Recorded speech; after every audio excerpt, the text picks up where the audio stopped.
Selanjutnya.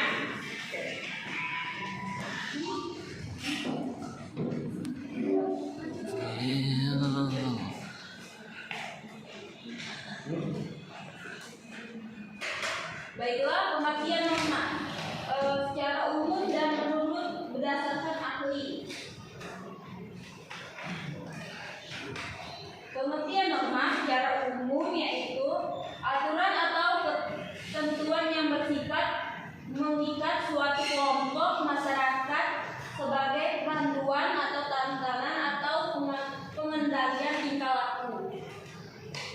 Ada tiga menurut para ahli yang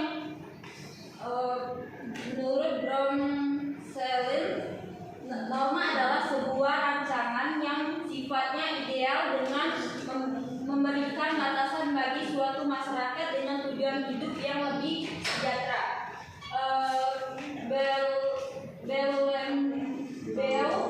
Norma adalah alat untuk mengatur tiap individu dalam masyarakat agar berperilaku sesuai dengan sikap yang berlaku di lingkungan tersebut. Yang ketiga, John Insyaallah. Norma adalah aturan dan harapan yang ada di masyarakat sebagai panduan perilaku yang dilakukan anggota masyarakat. Fungsi norma. Fungsi norma adalah apa? Yaitu untuk memastikan terciptanya kehidupan yang lebih aman dan tertib. Yang kedua, untuk mengatur perbuatan masyarakat agar sesuai dengan nilai yang ada dan berlaku. Yang tiga, mencegah adanya benturan kepentingan antara masyarakat. Empat, untuk membantu masyarakat dalam mencapai tujuan atau kesepakatan bersama. Kelima, sebagai petunjuk maupun pedoman yang dapat digunakan untuk menjalani hidup. Yang keenam, agar dapat mengatur perilaku masyarakat. Yang ketujuh, agar adanya suatu batasan agar tidak dilanggar. 8, untuk mendorong individu agar dapat beradaptasi dengan lingkungan masyarakat atas nilai-nilai yang berlaku. Baiknya materi kedua akan dibacakan oleh Tasya. Pembagian norma itu dibagi menjadi dua, yaitu norma formal dan norma non formal. Norma formal itu ditulis secara resmi dan berasal dari lembaga, misalnya berasal dari suatu lembaga negara. Contohnya peraturan daerah, surat keputusan atau SK, dan peraturan pemerintah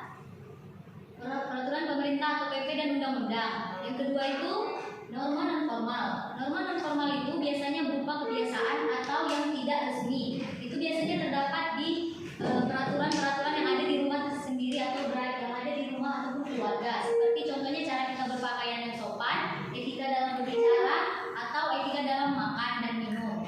Terus yang selanjutnya jenis-jenis norma itu dan contohnya. Yang pertama itu ada norma agama.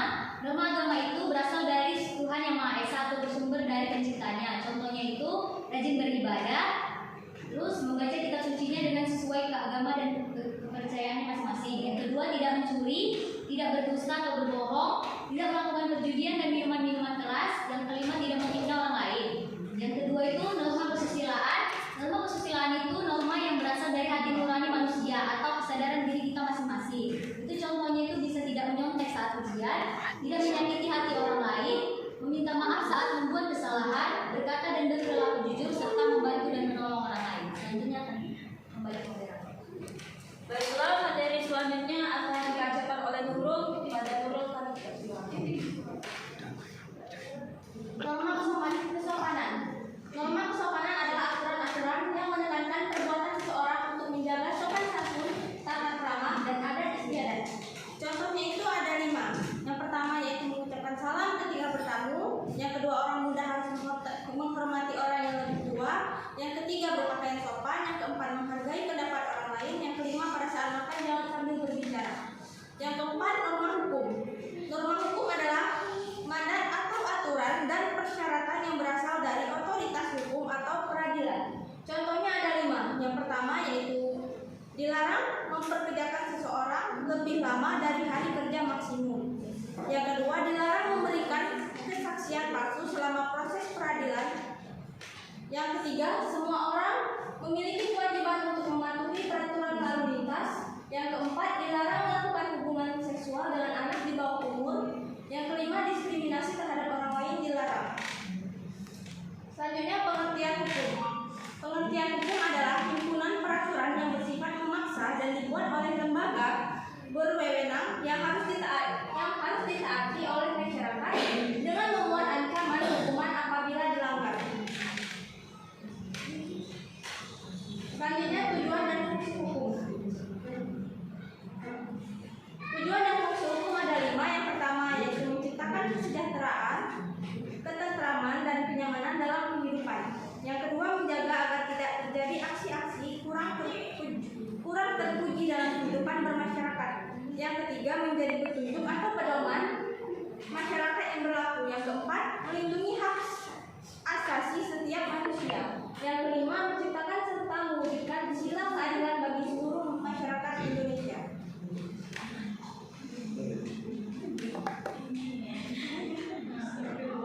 Selanjutnya saya kembalikan kepada moderator. Baiklah, materi selanjutnya akan dibacakan oleh kepada Imam Fadil. Persilakan. Unsur-unsur hukum, satu hukum mengatur tingkah manusia. Jadi itu sifatnya itu makso. Kamu makso bagi para pelanggar itu diberi sanksi agar hukum itu bisa ditegakkan. Kedua, peraturan dibuat oleh lembaga yang berwenang. Dalam hal ini belum jadi undang-undang, itu namanya rancangan undang-undang. Rancangan undang-undang itu dibuat oleh pemerintah. Dalam hal ini eksekutif mengajukan kepada legislatif mengkaji undang-undang RUU itu. Kalau RUU itu masuk akal, logis, bisa diterima dengan alat, baru disahkan. Nomor 3, penegakan hukum bersifat memaksa dan mengikat. 4, dalam pelaksananya hukum harus memiliki sanksi yang tegas dan nyata. Jenis-jenis hukum terbagi menjadi 2. Hukum publik, hukum yang mengatur kepentingan umum. Kasus pelanggaran lalu lintas dalam hal ini adalah wewenang Dinas Perhubungan dan Kepolisian Negara Republik Indonesia. Nomor 2, kasus korupsi dana bansos. Kasus korupsi dalam hal ini wewenang daripada lembaga Komisi Pemberantasan Korupsi.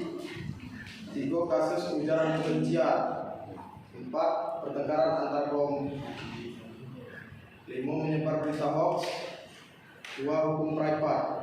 Hukum yang mengatur kepentingan individu dengan individu lain atau individu dengan warga negara yang lain. Hukum kekeluargaan, perikatan, perceraian, dan masalah warisan.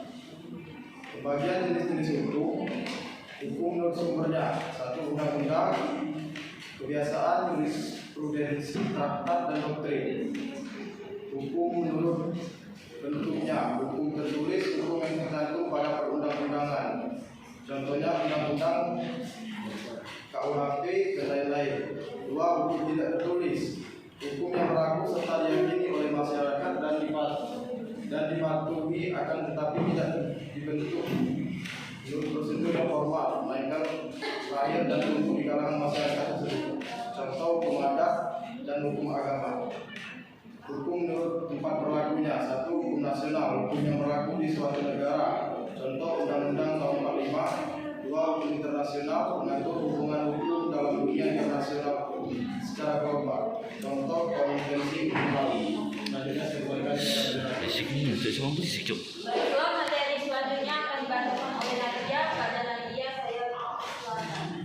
Yang keempat, hukum menurut waktu perjalanan. Yang pertama itu ius constitutum, itu hukum positif merupakan peraturan yang saat ini sedang berlaku. Contohnya itu hukum pidana atau KUHP. Yang kedua itu ius constituentum, yaitu hukum yang menjadi cita-cita dalam hidup sebuah negara tetapi belum dibentuk menjadi undang-undang atau ketentuan lain. Contohnya itu undang-undang yang belum disahkan oleh DPR RI. Yang ketiga, ius natural atau hukum asasi, hukum yang bersifat abadi atau dapat berlaku selama-lamanya. Contohnya itu mengatur HAM atau hak asasi manusia. Yang kelima, hukum menurut sifatnya. Yang pertama itu hukum yang memaksa, yaitu hukum ini memiliki ketentuan-ketentuan hukum yang memaksa dan memiliki sanksi tegas. Contohnya itu hukum pidana. Yang kedua Hukum ini bersifat hanya sebatas mengatur dan tidak memiliki sanksi tegas. Contohnya itu yaitu adalah hukum perdata. Yang keenam, hukum menurut ujungnya. Yang pertama itu hukum objektif, hukum yang berlaku secara umum bagi masyarakat. Contohnya itu hukum pidana, perdata, dagang, dan lain-lain. Yang kedua itu hukum subjektif, yaitu kaidah hukum yang timbul dari hukum objektif. Hukum ini berlaku terhadap perseorangan atau lebih. Contohnya itu HAM, hak sebagai warga negara.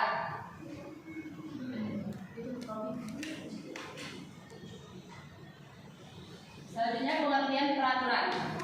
Pengertian peraturan itu adalah sesuatu yang dibuat dan dilaksanakan oleh individu agar tercipta suatu kondisi yang tertib, teratur, dan kondusif. Adapun jenis-jenis peraturan, yang pertama Undang-Undang 1945, yang kedua ketetapan majelis MPR, yang ketiga undang-undang, yang keempat peraturan pemerintah mengganti undang-undang, yang kelima peraturan pemerintahan, yang keenam keputusan presiden, dan yang terakhir peraturan daerah.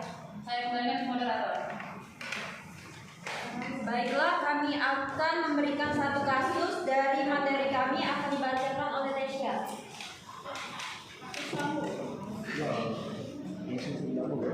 Salah satu kasus yang berhubungan dengan materi kami yaitu tentang hukum. Kasus tersebut ada di Ahmad Suraji, yaitu kasus pembantaian pembunuhan perempuan yang dilakukan oleh Ahmad Suraji dengan wasiat, dengan motif ada wasiat dari mendiang ayahnya.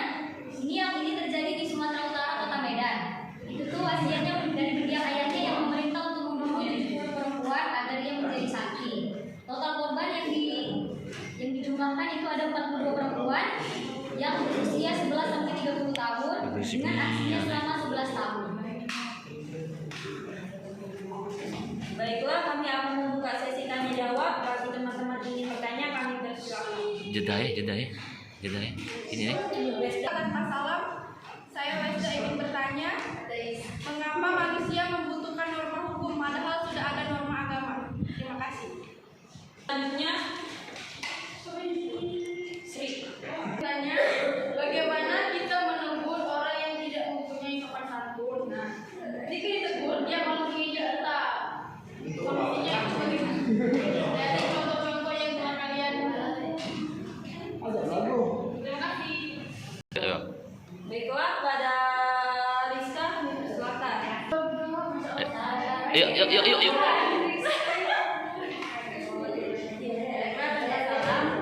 Kenalkan, nama saya Rizka Maria. Saya ingin bertanya pada materi. Pertanyaan saya, negara kita disebut negara hukum. Namun di negara kita masih banyak orang yang melanggar hukum. Jadi pertanyaan saya, menurut pemateri, bagaimana negara kita bisa disebut negara hukum? Sedangkan masih banyak yang melanggar hukum. Terima kasih. Kami waktu untuk mencari jawabannya pada teman-teman yang sudah bertanya. Kami terima kasih. Baiklah, pertanyaan dari Westa akan dijawab oleh Tesya. Pada Tesya, saya silakan. Pertanyaan dari Westa tadi, mengapa manusia membutuhkan norma hukum padahal sudah ada norma agama? Karena manusia di zaman modern ini mudah mendapatkan akses tanpa batas. Jadi walaupun sudah ada norma agama, norma kesopanan ataupun norma kesusilaan, itu masih membutuhkan norma hukum. Karena norma hukum itu sebagai alat kontrol dan dibuat sanksi secara resmi dan sah oleh pemerintah agar tidak dapat diulangi oleh manusia. Baiklah, bagaimana dengan Westa? Apakah bisa diterima? Ya, terima kasih. Apakah teman-teman ingin menyanggah atau menambahkan? Baiklah, pertanyaan Sri akan dijawab oleh saya. Bagaimana kita menegur orang yang tidak mempunyai sopan santun ketika ditegur dia malah mengejek kita? Itu kalau dia mengejek kita mungkin keadaan situasinya tidak tepat kita menegurnya, karena mungkin keramaian mungkin ada teman-teman yang lain. Lebih baik kita menegurnya saat berdua saja dengan antara Kak Sri dan misalnya Sri ramai si Rizka, sebaiknya berdua baik, jangan ada orang lain itu anggapan dia menghina. Nah, pakai kalimat yang sopan,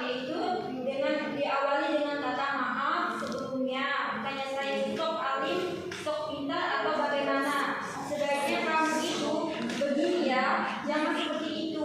Dan saya kembalikan lagi ke kamu, karena saya sahabat kamu dan peduli, maka saya sampaikan semoga kamu tidak salah paham. Nah, yang seperti itu yang digunakan. Itu kembali dan dewek kan, olehnya dia jiwa juga yang sebagai teman kan dia sudah nasihati. Terima kasih.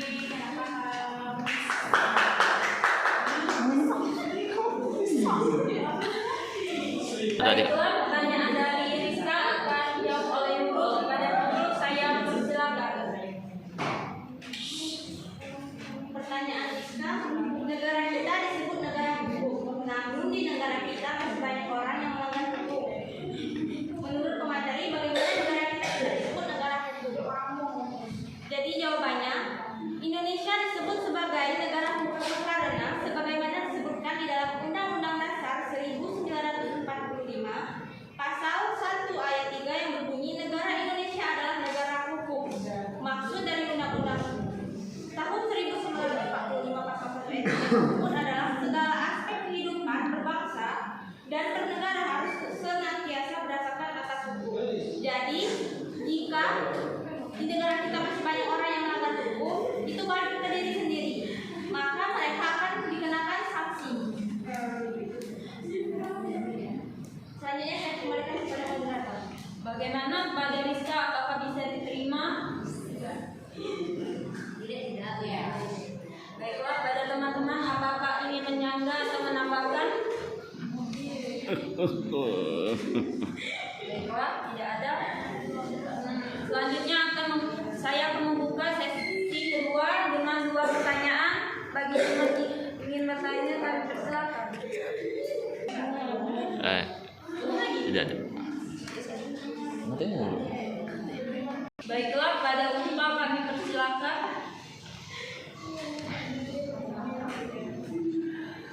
Pertanyaannya bagaimana proses terbentuknya norma hukum? Selanjutnya, Erna. Baik, terima kasih moderator. Mengapa norma hukum sangat berpengaruh dalam kehidupan sehari-hari? Terima kasih. Erna, terima kasih. Mia. Salam, jadi saya ingin bertanya mengapa perlu norma hukum walaupun sudah ada norma lainnya? Terima kasih. Baiklah, terima kasih untuk teman-teman yang sudah memberi pertanyaan. Berikan waktu sebentar untuk kami menjawab pertanyaan tersebut. Lupa kami bacakan oleh saya bagaimana proses pembentukan norma hukum. Norma hukum dibentuk secara lisan dikarenakan agar nilai-nilai kebaikan bisa diberlakukan secara objektif dan tidak memicu perpecahan, dan seiring perkembangan zaman norma hukum kemudian dibentuk secara tertulis. Bagaimana pada pada teman yang ingin menambahkan atau menyanggah? Baiklah, pertanyaan baiklah, pertanyaan selanjutnya akan dijawab oleh Kak. Dari Om saya persilakan. Kenapa perlu norma hukum walaupun sudah ada norma lain? Jadi dalam masyarakat saat individu tidak bisa bertingkah laku bebas hingga merugikan orang lain. Karena itu keadilan norma hukum berfungsi untuk menjadi pedoman aturan masyarakat dan pedoman sosial. Ya, terima kasih. Baiklah, pada Mia, apakah bisa diterima? Bagi teman-teman ingin menyanggah atau menambahkan? Baiklah, pertanyaan selanjutnya akan dijawab oleh pertanyaan dari Erna akan dijawab oleh Nadia. Pada Nadia saya persilakan. Baik, saya akan menjawab pertanyaan dari Emma, yaitu mengapa norma hukum sangat berpengaruh dalam kehidupan kita sehari-hari? Karena dalam interaksi sosial banyak adanya peraturan yang mengikat sistem individu agar terciptanya kehidupan bersih dan teratur. Baiklah, pada Erna apakah bisa diterima? Bagi teman-teman yang ingin menyanggah atau menambahkan?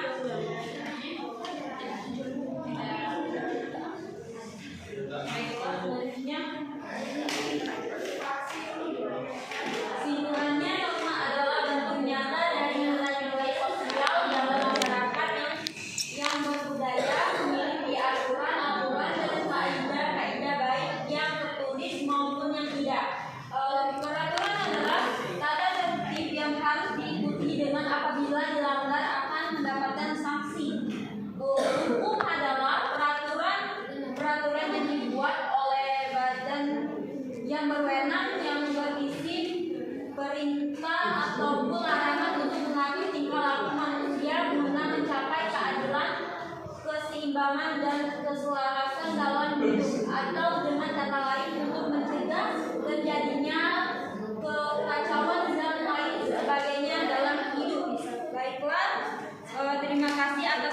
sekiannya, kurang lebihnya mohon maaf. Saya tutup presentasi ini hari ini dengan membaca hamdalah. Alhamdulillahirabbil alamin.